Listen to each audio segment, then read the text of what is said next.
If you asked a fan of Thomas and Friends what the most underrated episode in the show was, you'd probably get a wide sweep of answers. I did that just a few weeks ago, and I got a whole range of them. Here are just a handful.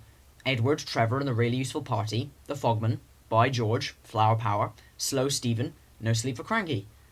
I agree that all of those are underrated, but to me, none of them come close to being the most underrated in the franchise. Today we'll be talking about which episode I feel is the most underrated in the history of this show. My name is the Thomas Cynic, and that episode is Horrid Lorry.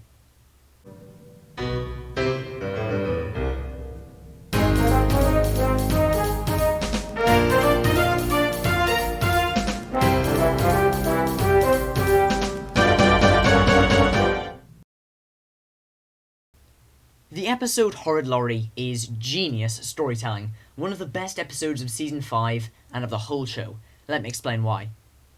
When discussing this episode, people seem to make a bit of a mistake. They always talk endlessly about the Horrid Lorries themselves. But for me, that's the wrong way to look at this episode, and it makes it very easy to miss what makes it so great. This episode is not about the Horrid Lorries. They appear here and never show up again. They aren't characters, they're a plot device. Which begs the question, what is their purpose in the story? The point of the Horrid Lorries is to develop characters we already know. We see 4 familiar faces in this episode, Percy and Toby in major roles, and Thomas and James in secondary ones.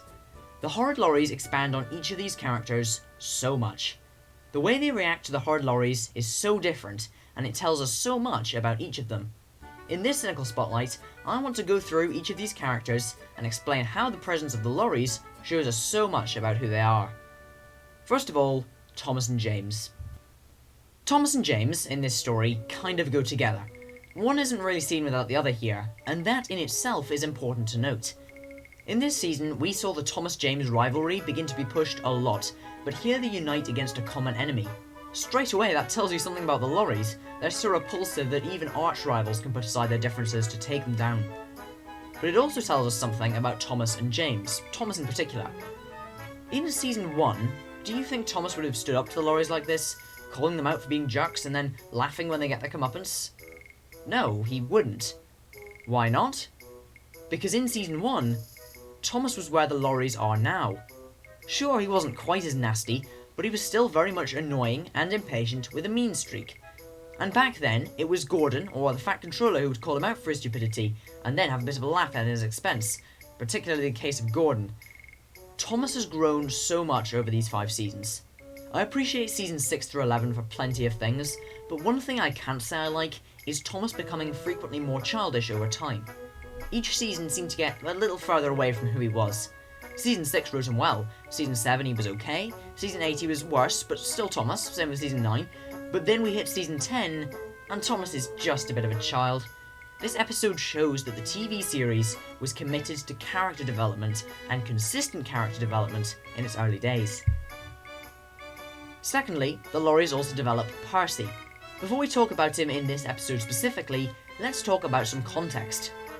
Season 5 was Percy's season. He got so much focus here, and it really presented him as a hard worker. Put Upon Percy in particular shows this, but it's present elsewhere too.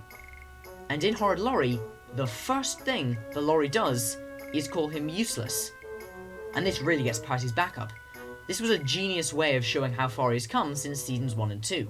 In Season 2, he was constantly playing practical jokes and screwing around, but now the thing that offends him first and foremost is being accused of being a shirker. At the end of this episode, the Lorry promises to return and get his own back, but Percy just laughs. This episode is fantastic for Percy's development in 2 ways. It shows how much he's A, been developing over the past 4 seasons, and it also shows how much he's B, currently developing in this episode. But the section of this video that I want to devote the most thought to is Toby. Because for me, Toby is the character which makes this episode so underrated.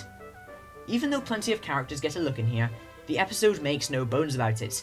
This is a Toby episode at heart. It spends the most time with him, and he is also the only one to witness the comeuppance of a Lorry on screen. But how is Toby developed here? Let me explain. I need you, just for a minute, to cast your mind back to Season 1. and the very first time we met Toby. Toby and the Stout Gentleman. Listen to this. Now there are only 3 or 4, but the farms and factories send their goods mostly by lorry.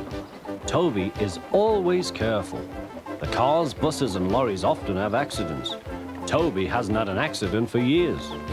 The buses are crowded and Henrietta is empty. If you're sharp, you'll have picked up what I'm getting at here.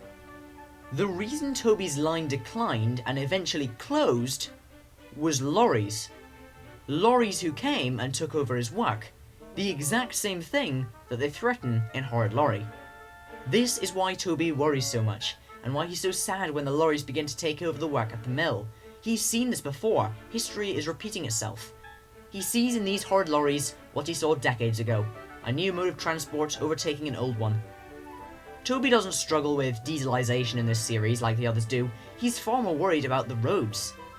This was a moment when the classic series showed it knew its characters. Even if this wasn't intentional, there was at least a subconscious thought there. This was an old struggle for Toby. And Toby's past struggles are what makes this episode's crash and conclusion so satisfying. History doesn't repeat itself. The lorries screw up and are sent packing, and Toby conquers his inner demons. Sodor is left safe, the antithesis to Toby's old line, which was overtaken. And all of that happens only for those who watch closely enough. Genius. In conclusion, I love this episode and think it is the most underrated in the show's history. It develops 4 main characters, particularly Toby, with an incredibly neat callback to Season 1, introduces some fun one-off villains, has a great score, model work, and narration. Please leave a comment about this episode and let's get some discussion going. Thank you for watching. If you enjoyed this video, then you'll likely enjoy my latest cynical spotlight on Hector the Horrid, my favourite episode from an era I've recently been defending. Thank you so much for watching.